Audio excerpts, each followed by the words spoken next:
Online lecture series में आप सबों का स्वागत है। आज हम लोग भारत का संविधान के एक महत्वपूर्ण भाग मौलिक अधिकार का अध्ययन करेंगे। मौलिक अधिकार के संबंध में यह मेरा दूसरा लेक्चर है। आज हम लोग मौलिक अधिकार के संबंध में समानता का अधिकार और स्वतंत्रता का अधिकार का अध्ययन करेंगे।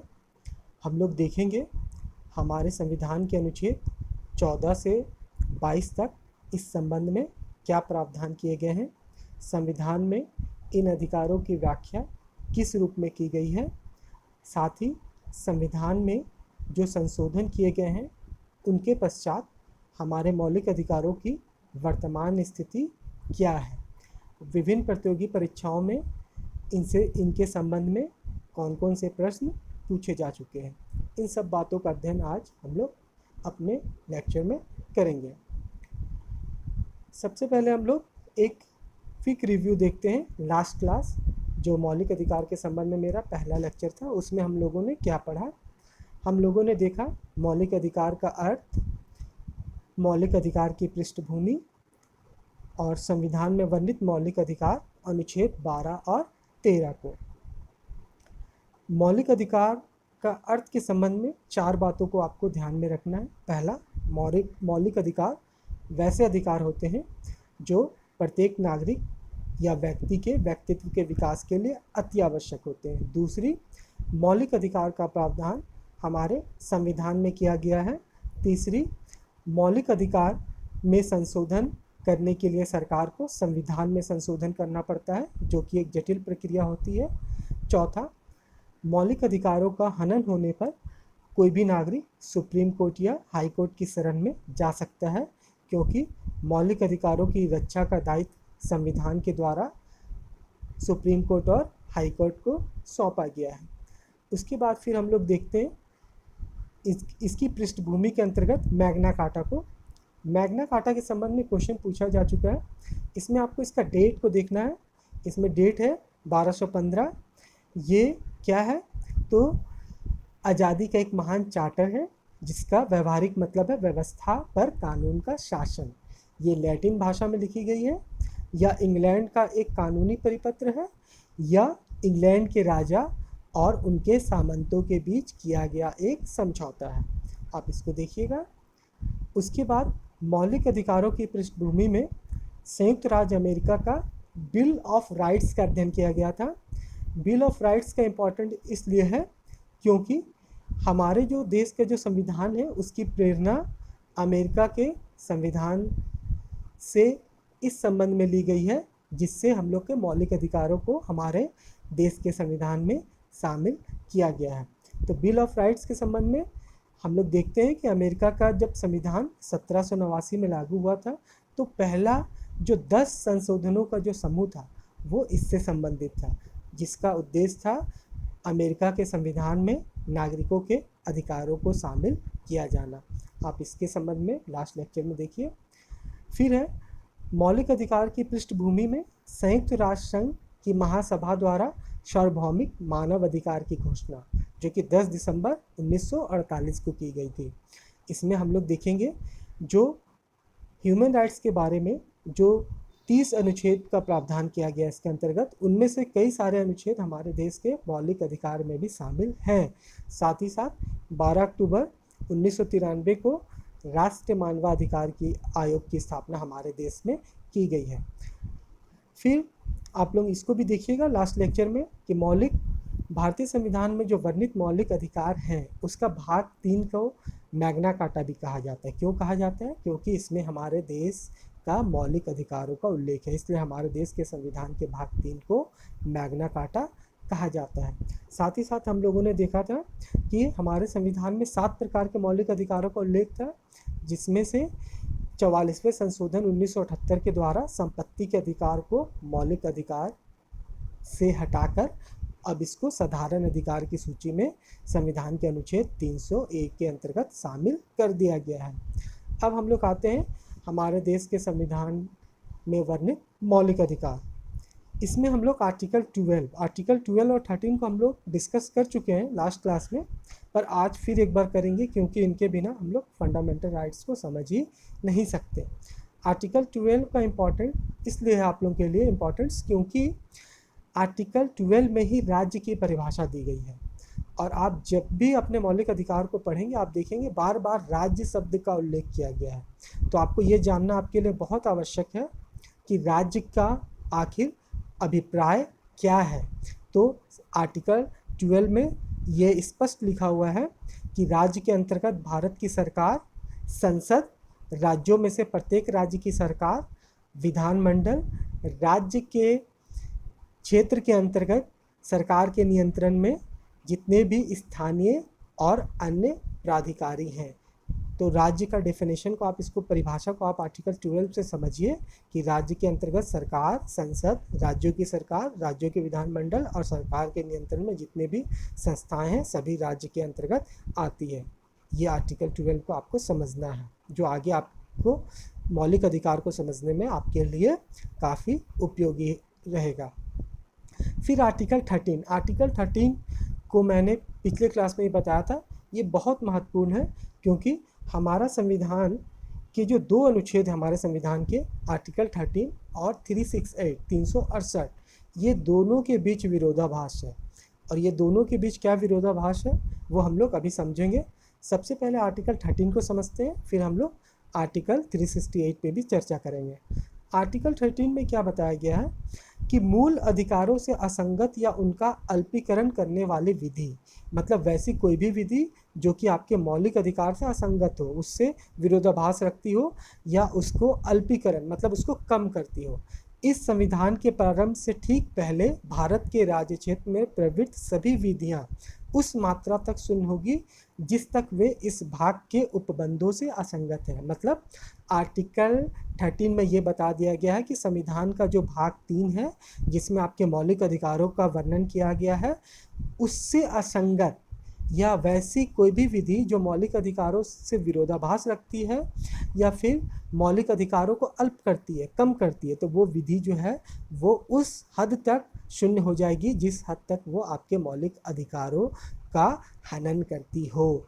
तो आपका मौलिक अधिकार को बाकी सभी विधियों से ऊपर रखा गया है। साथ ही साथ देखिए 13 में सब क्लॉज 2 में लिखा है, उसके बाद राज्य ऐसा कोई विधि नहीं बनाएगा जो इस भाग द्वारा प्रदत्त अधिकारों को छीनती है या न्यून करती है, और इस खंड के उल्लंघन में बनाई गई प्रत्येक विधि उल्लंघन की मात्रा तक शून्य होगी। मतलब इसे फिर बता दिया कि आज़ादी के बाद भी, इससे पहले जो बताया गया था कि आज़ादी के पहले जो भी कानून है वो खुद ब खुद निष्प्रभावी शून्य हो जाएंगे।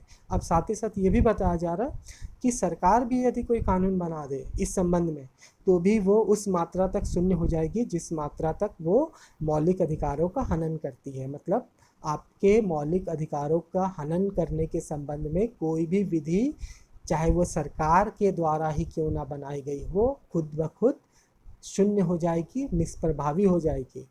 उसके बाद इसमें सब क्लॉज 3 में फिर बता दिया गया कि विधि का क्या मतलब है और प्रवृत्त विधि का क्या मतलब है। विधि का मतलब ये बताया गया कि भारत के राज्य क्षेत्र में विधि का बल रखने वाला कोई अध्यादेश, हम लोग जिसको ऑर्डिनेंस बोलते हैं, आदेश, ऑर्डर बोलते हैं, उपविधि, बाय लॉ बोलते हैं, नियम हम लोग इसका रूल बोलते हैं, विनियम, गाइडलाइन, अधिसूचना जो नोटिफिकेशन है, रूढ़ी या प्रथा, मतलब विधि के अंतर्गत पहले ही बता दिया गया कि सरकार का कोई भी अध्यादेश, आदेश, उपविधि, नियम, विनियम, अधिसूचना, रूढ़ी, प्रथा कुछ भी आपके मौलिक अधिकारों का हनन नहीं कर सकती। आर्टिकल 13 ये स्पष्ट बता रहा है।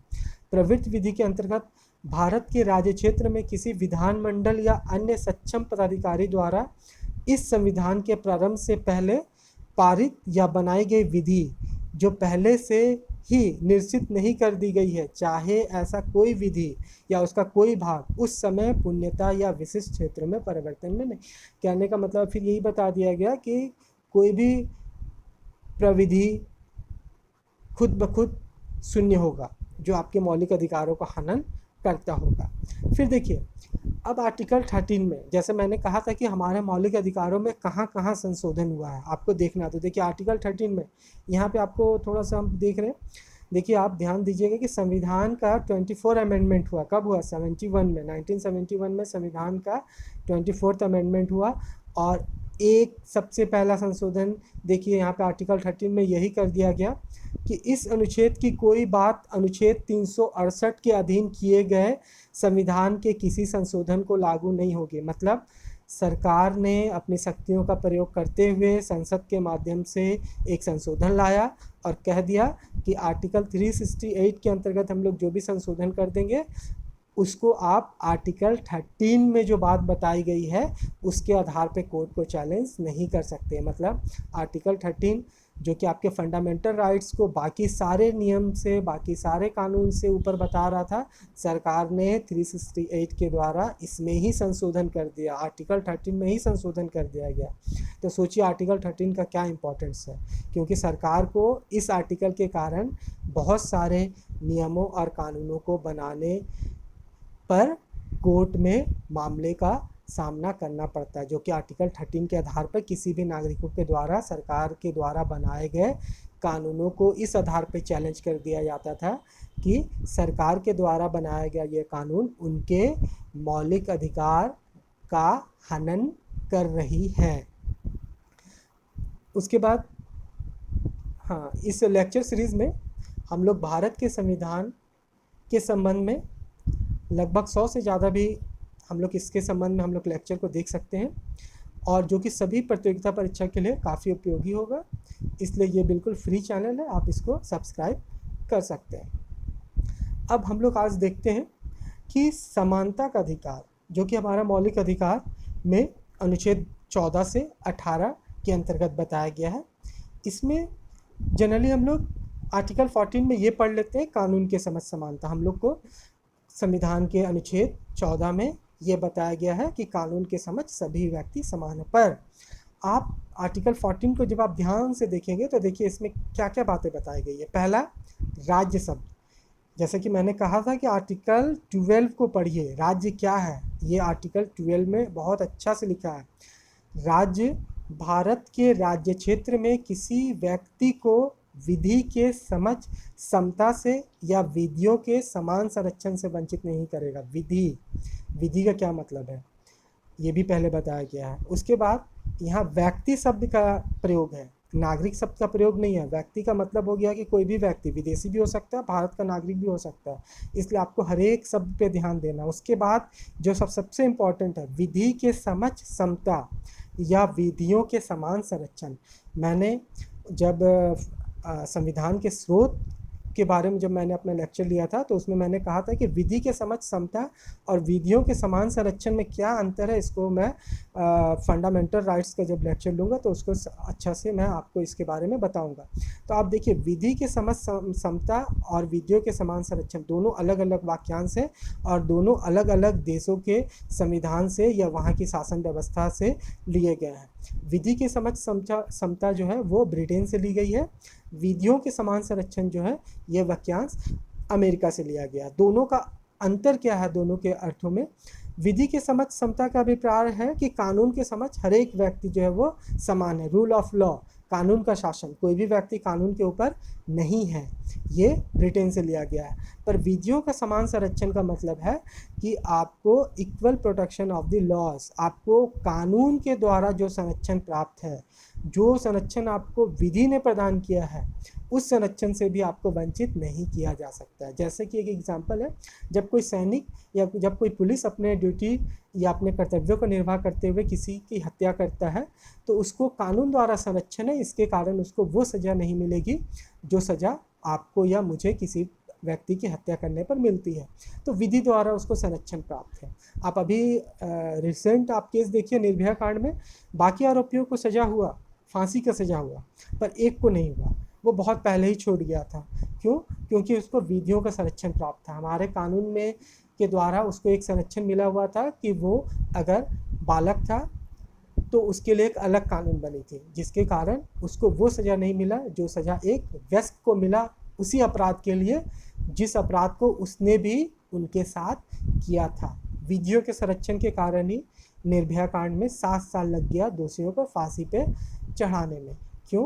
क्योंकि उन्होंने अपने विधियों के द्वारा जितना भी उनको संरक्षण प्राप्त था सभी का उन्होंने उपयोग किया, जिसके कारण वो काफ़ी समय तक वो फांसी पे चढ़ने से बच गया। तो विधियों का समान संरक्षण के द्वारा हर एक व्यक्ति को कानून का संरक्षण प्राप्त करने का अधिकार है। कानून के संरक्षण में जाकर वह अपना जो भी अपना बचाव करना चाहता है वो अपना बचाव कर सकता है। तो ये आपको ध्यान में रखना है। इससे दो तरह का क्वेश्चन पूछता है कि विधि के समझ समझा या विधियों का समान संरक्षण शब्द किन देशों के संविधानों से लिया गया। दूसरा, हमारे संविधान के किस अनुच्छेद में इनका उल्लेख किया गया। तो संविधान के अनुच्छेद 14 में इनका उल्लेख किया गया है और ये ब्रिटेन और अमेरिका के संविधान से लिए गए हैं। अब आप लोग आइए आर्टिकल 15 में, बहुत इंपॉर्टेंट है आपके लिए, क्यों जरूरी है वो देखते हैं हम लोग। सबसे पहले इसमें एक लिखा क्या है, हम लोग साधारणतः ये पढ़ लेते हैं कि धर्म, मूलवंश, जाति, लिंग या जन्म स्थान के आधार पर आपके साथ विभेद नहीं किया जाएगा। पर ये इतना ही नहीं है, बहुत आगे है। आप आर्टिकल 15 में आगे देखिए, 1, 2, 3 इतने सारे बातें हैं, एक एक करके मैं सबको समझाता हूँ।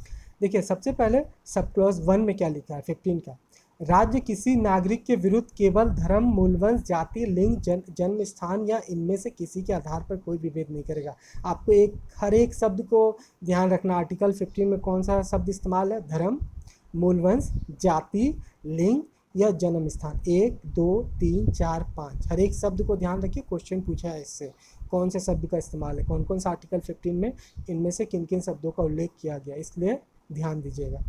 फिर सब क्लॉज 2 में, आर्टिकल 15 का सब क्लॉज 2 में, कोई नागरिक केवल धर्म, मूलवंश, जाति, लिंग, जन्म स्थान या इनमें से किसी आधार पर विभेद नहीं करेगा। कहाँ नहीं करेगा, तो दुकानों में, सार्वजनिक भोजनालयों में, होटल में, सार्वजनिक मनोरंजन के स्थानों में। फिर पूर्णतः या अंशतः जनता के प्रयोग का कुआं, तालाब, स्नान घाट, सार्वजनिक समागम के स्थान, सड़कों, कहीं पे भी किसी नागरिक के साथ इन आधारों पर विभेद नहीं किया जा सकता है। वो सब क्लॉज 2 में बताया गया आर्टिकल 15 का। फिर सब क्लॉज 3 में, इस अनुच्छेद की कोई बात राज्य को स्त्रियों और बालकों के लिए कोई विशेष उपबंध करने से निर्वारित नहीं करेगा। मतलब यहाँ देखिए, लिंग के आधार पर भेद हो गया, स्त्रियों के लिए अलग प्रावधान राज्य कर सकता है, तो इसके लिए इसका उल्लेख पहले ही कर दिया गया कि स्त्रियों के लिए अलग प्रावधान हो सकता है। तो आप लिंग के आधार पर हो सकता है, ये संविधान में बताया गया। साथ ही साथ बच्चों के लिए भी स्पेशल प्रोविज़न हो सकता है, ये भी हमारे संविधान में, मूल संविधान में बताया गया। अब जो आपको देखना वो इम्पोर्टेंट है, आर्टिकल 15 में संशोधन हो गया, सरकार ने संशोधन कर दिया। कब कर दिया, सबसे पहला ही जो संविधान का संशोधन था 1951 में, 1951 में ही सरकार को संशोधन करने की आवश्यकता पड़ गई हमारे मौलिक अधिकार में। सबसे पहला संशोधन क्या हो गया, सबसे पहला संशोधन ये हो गया कि कोई बात राज्य को सामाजिक और शैक्षणिक दृष्टि से पिछड़े हुए नागरिकों के किन्हीं वर्गों की उन्नति के लिए या अनुसूचित जाति और अनुसूचित जनजातियों के लिए कोई विशेष उपबंध करने से निर्वारित नहीं करेगा। कहने का मतलब है कि एक चीज़ आ गया कि राज्य विशेष प्रोविज़न कर सकता था। क्या कर सकता था, अनुसूचित जाति के लिए, जनजाति के लिए और विशेष वर्ग के लिए, जो संशोधन के बाद ला दिया गया, जिसके कारण आप देखिएगा शैक्षणिक संस्थाओं में आरक्षण लागू हो गया था 1951 के बाद से ही। तो ये एक कारण था, संविधान का पहला संशोधन। शैक्षणिक संस्थाओं में आधार पे आरक्षण हो रहा था, किस आधार पे, अनुसूचित जाति, जनजाति अर्थात वर्ग के आधार पे। संविधान में बताया गया था स्त्री और बच्चों के लिए स्पेशल प्रोविज़न करना है, पर यहाँ पे वर्ग के लिए स्पेशल प्रोविज़न हो गया संशोधन के द्वारा। फिर देखिए आगे फिर एक संशोधन हो गया 2005 में, जो 93 अमेंडमेंट है संविधान का। इसमें क्या बात ऐड कर दिया गया कि कोई बात राज्य को सामाजिक और शैक्षिक दृष्टि से पिछड़े हुए नागरिकों के किन्हीं वर्गों की उन्नति के लिए या अनुसूचित जातियों या अनुसूचित जनजातियों के लिए विधि द्वारा कोई विशेष उपबंध करने से निवारित नहीं करेगा।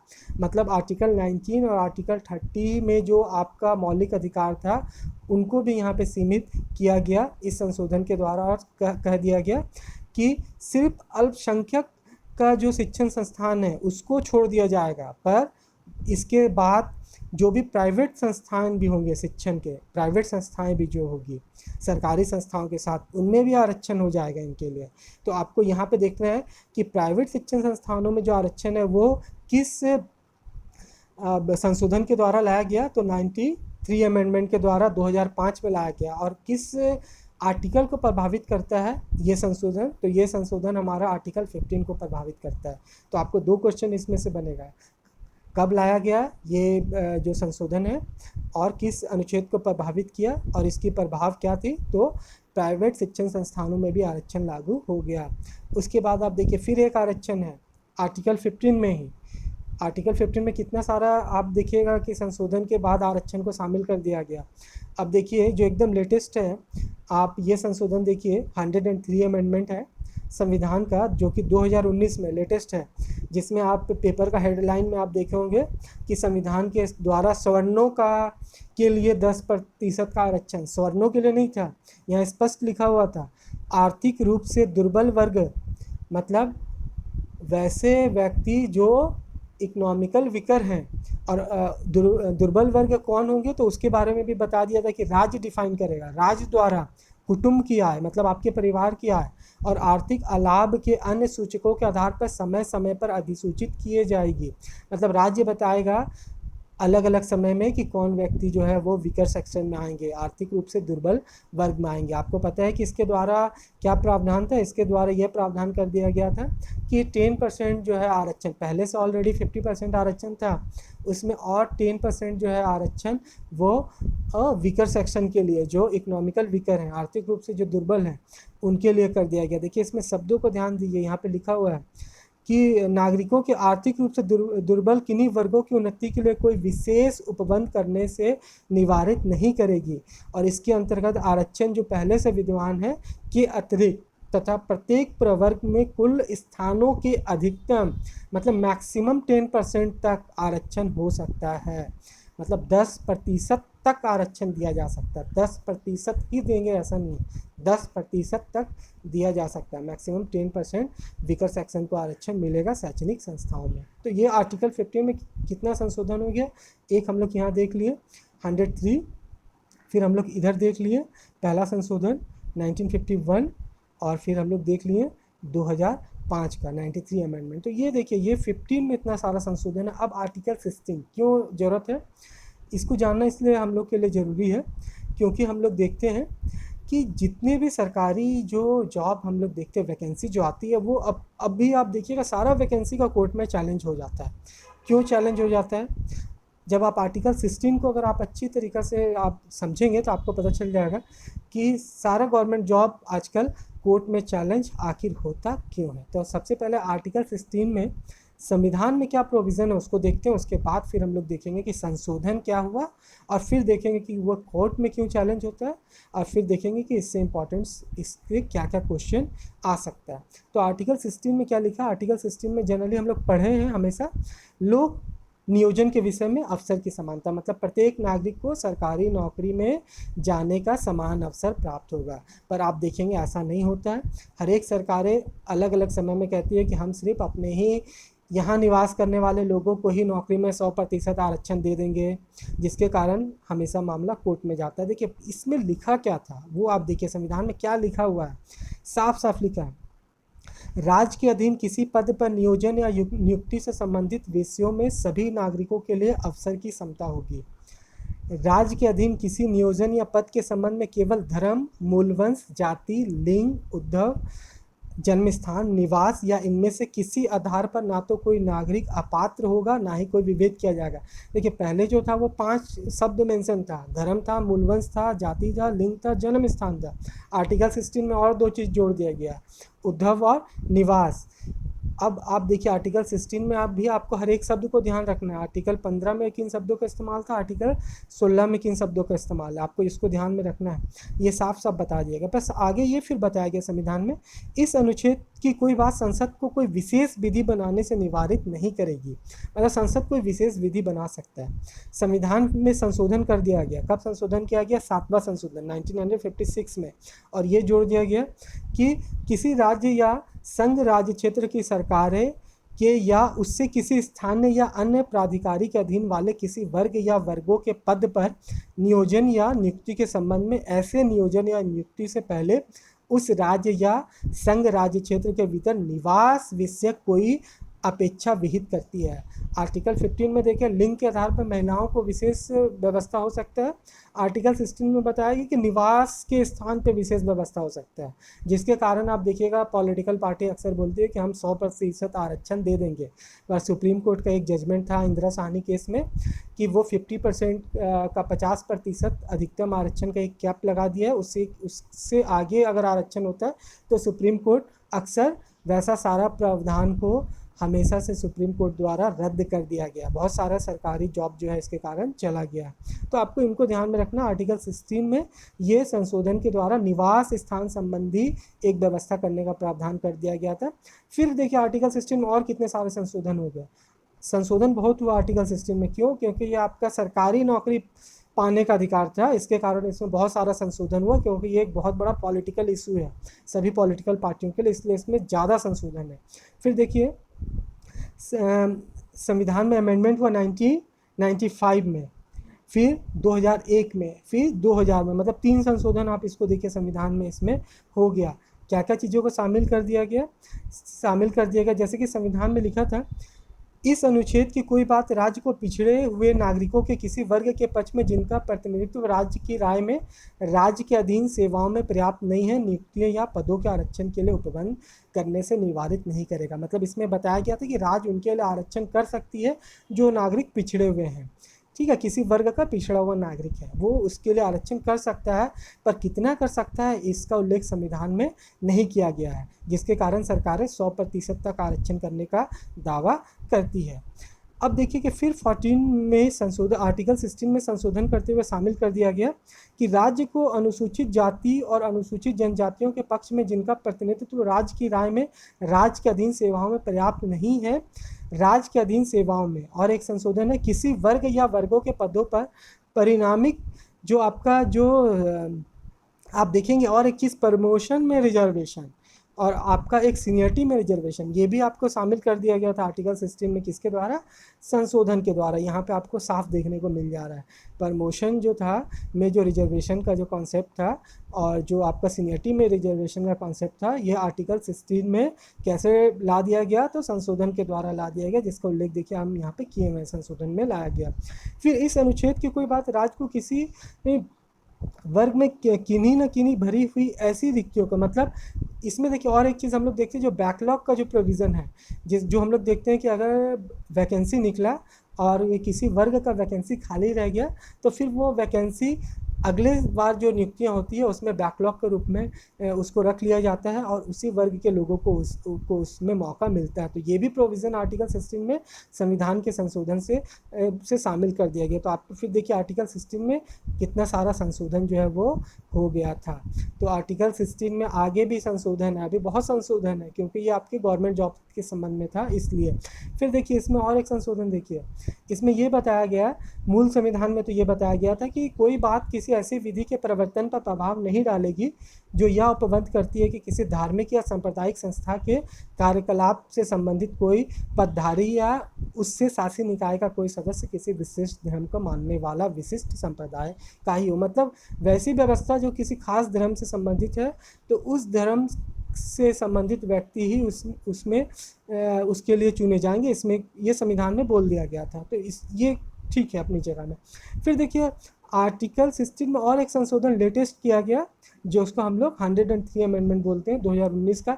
इसमें इससे पहले हम लोग देखे थे शैक्षणिक संस्थानों में 10% का आरक्षण, इसमें लिख दिया गया कि जो भी सरकारी जो नौकरी होगी, जो जॉब होगी, उसमें भी 10% का आरक्षण होगा, अधिकतम 10% का। ये वीकर सेक्शन के लिए होगा, दुर्बल वर्ग के लिए होगा। तो ये देखिए इतना सारा संशोधन हमारे मौलिक अधिकारों में किया गया है संसद के द्वारा।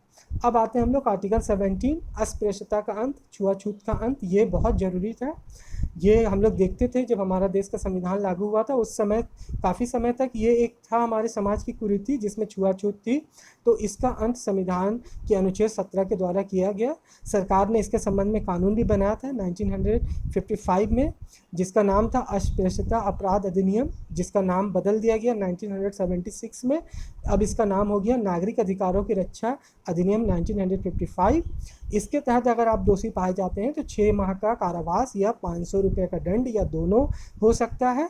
साथ ही साथ आप लोकसभा या आप संसद या राज्यों की जो विधानमंडल है उसमें आप निर्वाचित नहीं हो पाएंगे। उसके लिए आप आयोग करार दिए जाएंगे अगर आप छुआछूत को बढ़ावा देते हैं या आप खुद छुआछूत करते हैं। ये एक इम्पॉर्टेंट आर्टिकल है, आर्टिकल 17। बहुत बार क्वेश्चन पूछा है कि अस्पृश्यता का अंत संविधान के किस अनुच्छेद के द्वारा किया गया, तो आर्टिकल 17 के द्वारा किया गया। इसको आपको ध्यान में रखना, बहुत क्वेश्चन आया है। आर्टिकल 18, ये उपाधियों का अंत। हमारा संविधान का कौन सा अनुच्छेद उपाधियों का अंत करता है, तो आर्टिकल 18। क्या बताया गया इसमें? राज्य, सेना या विद्या संबंधी सम्मान के सिवाय और कोई उपाधि प्रदान नहीं करेगी। मतलब आपको सेना के क्षेत्र में या एजुकेशन के क्षेत्र में उपाधि मिलेगा, बाकी भारत का कोई नागरिक किसी विदेशी राज्य से कोई उपाधि स्वीकार नहीं करेगा। जो व्यक्ति भारत का नागरिक नहीं है पर भारत में सरकार के अधीन काम करता है, वो भी उपाधि बिना राष्ट्रपति के सहमति से स्वीकार नहीं कर सकता। और राज्य के अधीन भारत का कोई नागरिक अगर किसी पद पर है तो भी वह कोई भी विदेश से उपाधि राष्ट्रपति के सहमति के बिना स्वीकार नहीं करेगा। यह आर्टिकल 18 के द्वारा प्रावधान किया गया है। उसके बाद हम लोग देखेंगे स्वतंत्रता का अधिकार, अनुच्छेद 19 से 22, जिसमें बहुत इम्पोर्टेंट हम लोग का अधिकार दिया गया है फ्रीडम का, जिसको हम लोग अगले क्लास में डिस्कस करेंगे। इसमें हम लोग देखेंगे कि आर्टिकल 19 में क्या प्रोविज़न था, क्या संशोधन हुआ, 20 में, 21 में, 21 और 22 बहुत इंपॉर्टेंट है। तो आज का लेक्चर काफ़ी लंबा हो गया, जिसके कारण हम लोग फंडामेंटल राइट्स के बारे में और भी जितने भी अनुच्छेद हैं उनका काफ़ी विस्तार से, जो भी संविधान के अंतर्गत जो भी बातें बताई गई है उनका अध्ययन हम लोग विस्तार पूर्वक करेंगे। मौलिक अधिकार एक छात्र के दृष्टिकोण से और एक नागरिक के दृष्टिकोण से, दोनों दृष्टिकोण से आपको इसको समझना बहुत ही आवश्यक है। आज के लिए धन्यवाद।